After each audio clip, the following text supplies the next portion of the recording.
You're still watching Ways. Today, the International Day of Sign Languages is a unique opportunity to support and protect the linguistics, identity, and cultural diversity of all deaf people and other sign language users. The 2021 theme declared by the World Federation of the Deaf is "We Sign for Human Rights," highlighting how each of us, deaf and hearing people around the world, can work together hand in hand to promote the recognition of our rights to use sign languages in all areas of our lives. Now, according to the World Federation of the Deaf, there are more than 70 million deaf people worldwide. More than 80% of them live in developing countries. Collectively, they use more than 300 different sign languages. So this, I want to say, happy International Sign Language Day, or Day for Sign Language. You know, when I was actually younger in Kaduna State, in our neighborhood where we lived, so it was like a close, and there were just 3 houses. Our house was in the middle. There was one house by the right and left. The man by the right used to house a lot of boys that couldn't, so somehow I actually learned all the sign languages. Okay. I used to communicate with them, but because I didn't have anyone to, I love you, yes, you know, I didn't have anyone to to continue so I lost everything. But it's a beautiful thing, especially if you're able to, you know, understand, you know, how to communicate with people, the dynamics of it. You know, the beautiful thing about languages is that it can come in any form and it can come in any way.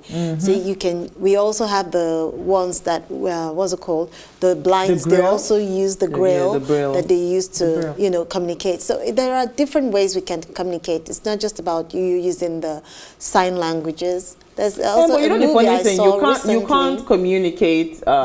So the people that are deaf and probably dumb, they don't really need to use the braille. What they just need is for you to be able to, at least they can, as long as they see. I'm just saying that there are diverse ways you can actually communicate. That's what I'm trying to say. But let me hear Uti's thoughts. Do you have any exposure to sign languages?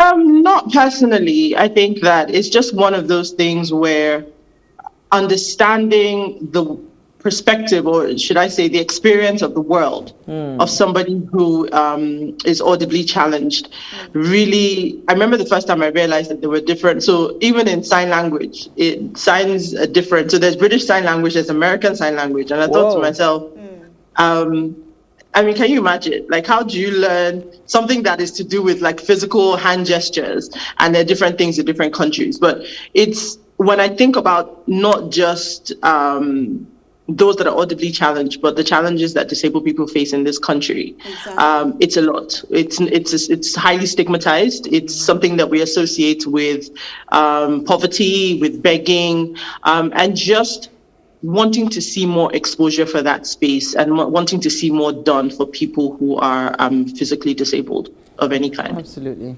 Totally. Okay, so I think we're going to start. Let's start with Uti. What did you find for us in the news? Okay, so my headline reads, give me 1 second, I've opened it and I've lost the page. So I think in Senate, we passed the first reading. We all know that we have security challenges. Insecurity is one of the huge things that we have going on in the country today. And we have, kidnapping is one of those things that seems to have become a job for everyone, and more people are being kidnapped every day due to the fact that it's now profitable. So you hear what people are charging, 200 million for kids being kidnapped.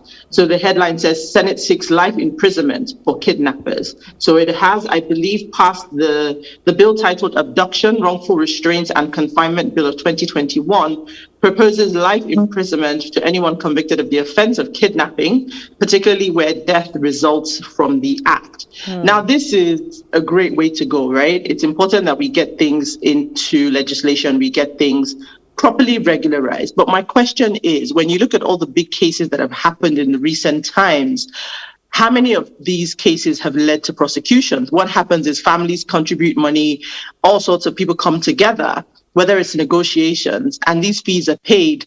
And what happens? They're released. So whilst it's great to have this in law, does that actually fix our problem?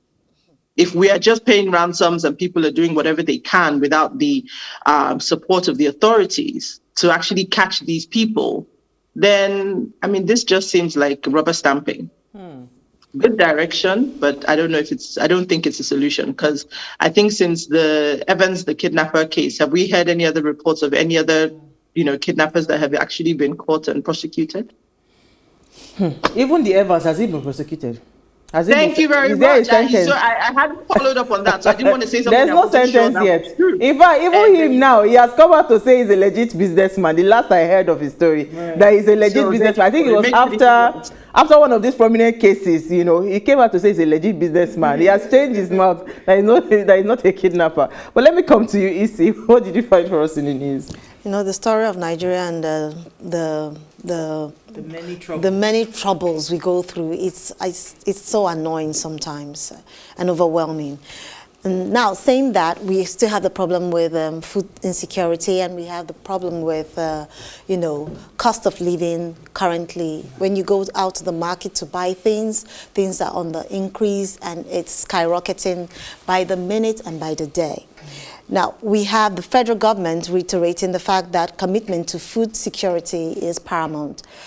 Why is the fact that, there was a meeting at Abuja, the Minister of Agriculture and Rural Development, Dr. Mohammed Abubakar, has reiterated the federal government's commitment to ensuring food security in the country. I think this is applaudable, basically, especially due to the fact that there is so much problem with the food insecurity in the country currently. So if they are able to resolve this problem in the country, I would say it's a huge plus for everyone in the country. Absolutely. Hopefully we get there. Hopefully. Not my fanga. Let's move on. What did you find for us in the news? All right. Well, my story has to do with the Nigerian government approving 836 million naira as augmentation for 38 COVID-19 oxygen plants. So they propose to do this within the shortest possible time. The money will be used to augment the 5.6 billion naira that was approved for the emergency supply, installation and maintenance of 36 oxygen plants in various parts of the country. All right, so this news was reported, and it was that the council had the approval was followed by Presidential Steering Committee's announcements to increase this oxygen reserve capacity in the event of a third wave of the COVID-19 pandemic. And it was the Minister of Information and Culture, like Mohammed, who briefed the State House correspondents on the outcome of the council meeting on behalf of the Health Minister, saying that the approval of the upward review followed the memo presented by this Minister Osage.